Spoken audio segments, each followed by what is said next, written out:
Hello friends, welcome to our YouTube channel. In this video I'm going to tell you about how you can remove your second copy of your Facebook app in Nothing CMF phone 1. Before watching this video, if you have not subscribed to our YouTube channel, then subscribe to it and like our video.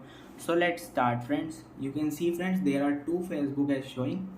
How to remove it? First you have to click on settings, click on apps. Here it is cloned apps and you have to remove this Facebook, and you can see this alert.